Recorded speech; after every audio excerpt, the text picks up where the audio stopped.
Oh, he's played that fantastic. What a shot he has played there. Hi everyone, welcome back to Diamond Dave's Billiards. In the final of the Asian Pool Federation 2022 Asian 9-Ball Open, Ko Ping-yi from Taiwan was breaking on the hill 12-11 against James Arantes from the Philippines. The rules placed the one on the spot with a template rack, alternate break, and for the whole tournament, Ko Ping-yi was nailing the medium cup break, leaving the one ball over the top corner pocket and the cue ball in the middle of the table, just as he did in this final rack. At first glance, this looks ideal, a clear shot at the one ball to get the rack started. However, the two ball, the ball he needs to pot after the one, is at the opposite end of the table. After he pots the one, Ko Ping-yi would like to send the cue ball somewhere into this area for position on the two, but this group of balls and the six ball are blocking the most obvious pass to that area, so he has a problem to solve. Of course, the commentators immediately spot this, and Carl Boyce's co-commentator asks him, How's he going to navigate from the 1 to the 2? To which he replies, He's got to take a gamble. I think he's got to pot the one ball a little thin, use the top rail, come over to the left side of the table and just try and find a gap to land near the bottom rail. He's got to watch the scratch in the left middle pocket. Ko Ping-yi then did this. Now, commentating on pool matches isn't easy. They usually only have access to the same camera angles we do, which aren't always an accurate representation of what the players see. And so much of any cue sport is based on touch and instinctive knowledge of how the cue ball is going to behave in certain situations. This shot, with the object ball so close to the pocket, is especially hard to judge because small differences in where the cue ball hits the object ball have a massive impact on how the cue ball behaves. And is the one ball 5mm or 10mm away from the cushion, because that also makes a difference. The commentators also don't have a feel for how the table and balls are playing. How slippery is the cloth? How dry or humid is it? How are the balls reacting? Again, these factors have a huge impact on this kind of shot. Now add the fact that all your viewers have Fargo ratings over 900, and commentating becomes a pretty difficult job. So we can certainly forgive Carl Boyce for not calling this shot correctly. In fact, he probably thought of the shot Ko played, but without being able to stand at the table, and even when standing at the table, judging a shot like that is extremely difficult. The shot that Ko Ping-yi played was superb and set up a tournament-winning clearance.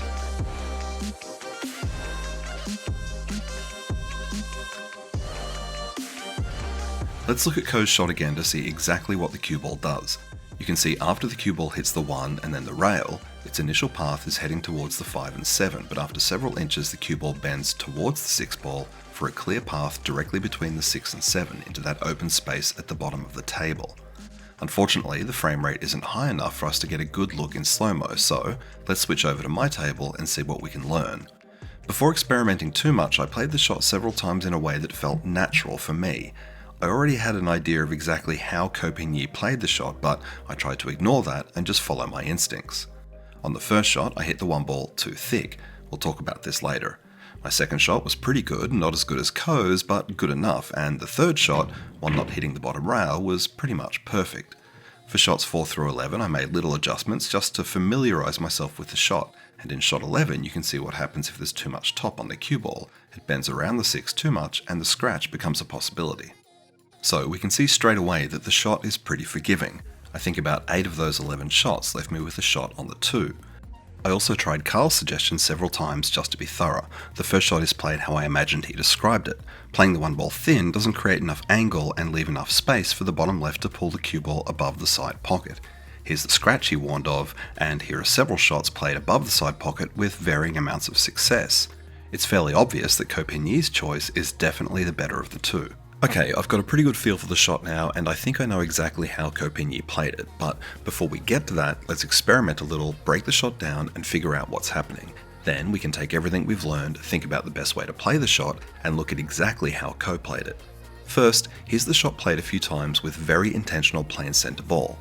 So, if these shots are being played with plain centre ball, why is the cue ball curling toward the 6 after it hits the rail? In my video on the drag shot, I explain how the friction of the cloth on the cue ball creates a natural forward rolling motion.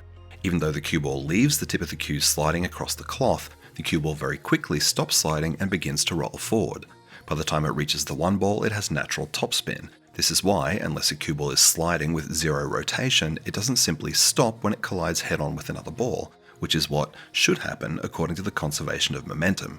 However, the shot on the 1 is not a head-on collision, so not only do we have to think about the rotation of the cue ball, We also have to think about the momentum retained by the cue ball because of the partial collision and the path of the cue ball after it hits the object ball, the tangent line. Whew, okay, stop, zoom in, slow it down. The cue ball starts sliding across the cloth towards the 1 ball. Then it quickly starts rolling in that direction. When it hits the 1, it starts travelling in a tangent line from the contact point, which looks like this. It hits the cushion and leaves at roughly the same angle, but remember the cue ball was spinning in this direction when it hit the 1, and some of that spin is still on the cue ball, which now makes the cue ball curl towards the 6. The momentum of the cue ball and the friction of the cloth once again make the cue ball rotate in the direction it's moving, and it rolls straight down the table. Look again at the cue ball after it hits the rail. In the first 2 or 3 frames you can clearly see the top spin, which becomes left English, and then once again the friction of the cloth causes the cue ball to rotate in the same direction the cue ball is moving. You can see this effect more clearly when I play the shot with 2 tips of top. The reason I'm focusing so much on the tangent line and the top spin is because those are what make the shot possible, and why a lot of players don't understand how to play shots near the pocket. Many players see the object ball near the cushion and imagine this path for the cue ball, starting perpendicular to the short rail. Particularly because the 1 ball is inside the line of the 6, it appears getting past the 6 ball is difficult if not impossible. However, no matter how close the object ball is to the cushion, we can't ignore the tangent line. The only way to create this perpendicular tangent line is to hit the object ball parallel to the rail, and we can do that, but that means the 6 ball is in the way. And when looking at the true path of the cue ball, which has a slight curve in it, the 6 is still in the way. Even when played at this contact point, many players don't think about what the cue ball does in the split second after it hits the rail. They focus on the final results of the cue ball and imagine a straight line from object ball to that point. So even when a thicker contact point is made, many players still imagine the path of the cue ball to be something like this, which still involves the 6 ball. As a result, many players imagine the only possible positional lane to look like this, when, as we've just seen, the tangent line after contact and the rotation of the cue ball create a path like this, and a much larger positional lane like this, which allows us to avoid the 6 ball and win the Asian 9 ball open. In summary, and in a single line that would make this YouTube video much more palatable, the tangent line from the cushion takes the cue ball outside the line of the 6, and the topspin straightens that line to create a path under the 7 ball. Before we look at playing the shot without centre ball, let's make sure we understand one more thing. Movement of the cue ball is affected by 2 things, directional momentum and rotation. The less directional momentum there is relative to rotation, the more rotation affects the path of the cue ball. The more directional momentum there is relative to rotation, the less rotation affects the direction of the cue ball. For example, when a cue ball hits another ball head-on, all of its momentum is transferred to the object ball, and the cue ball's movement is then almost completely dictated by its rotation. If a cue ball hits another ball half-ball, some of its momentum is transferred to the object ball and the rest remains with the cue ball, so cue ball movement is then dictated by both momentum and rotation, with momentum always having a lot more influence than rotation. Okay, with all that in mind, let's look at a few different ways of playing the shot. Half a tip of left English counters the topspin slightly and widens the angle off the cushion, bringing the cue ball towards the cluster. Half a tip of right narrows the angle off the cushion and slightly exaggerates the arc of the cue ball, taking it into the 6. One tip of top keeps the original tangent line path, but increases the arc, similar to shot number 11 from earlier, causing a scratch. One tip of top, but with a slightly thicker hit on the object ball, creates even more arc, but do you remember why? Right, the cue ball's rotation has more of an effect because the cue ball lost more of its momentum when it hit the object ball. You can also see this by the wider tangent line and the loss of speed compared to the previous shot, even though I hit the shot very slightly harder.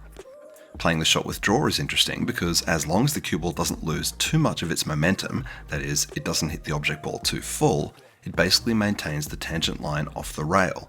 And it maintains a lot of speed because once the cue ball hits the cushion, the backspin becomes topspin as the cue ball changes direction.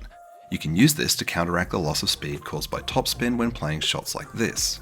After all that, it seems like we had the best results playing the shot with plain centre ball. So let's see if we can improve the centre ball shot with everything we've learned. Looking at these centre ball shots, most of them run dangerously close to the 6 ball. I think we can improve our chances of success if we can move the cue ball more towards the centre of the table before it arcs towards the 6. How can we do that? We could hit the object ball thicker to increase the tangent line, but that also makes the cue ball bend more and lose speed. No good. What else widens the angle off the cushion? The shot we played with left-hand side did that, but the cue ball went too wide into the 5, 7, and 9. What if we played it with less side, just a fraction of left-hand side? I'm almost certain this is how Ko Pin-Yi played it. It's also how I played shot number 3 at the very start of the video. Looking at these shots, we can see the tiny amount of left-hand side very slightly widens the angle off the rail and counteracts the topspin on the cue ball, giving the cue ball the widest possible positional lane between the 6 and 7. And if we look carefully at Ko Pin-Yi's cue as he plays the shot, we can see that's exactly what he did.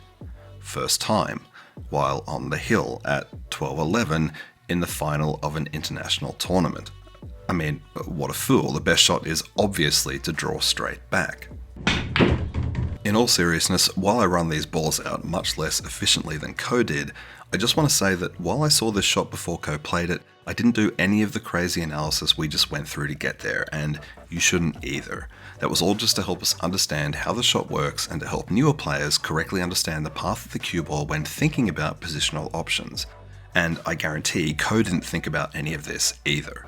Hundreds, thousands of hours of playing pool combined with shared knowledge allow us to instinctively see these options as our experience grows. And I'm pretty sure that if Mr. Boyce had been standing at that table, he would have played it the same way. Alright everyone, until next time, get out there and enjoy playing some pool. Ciao!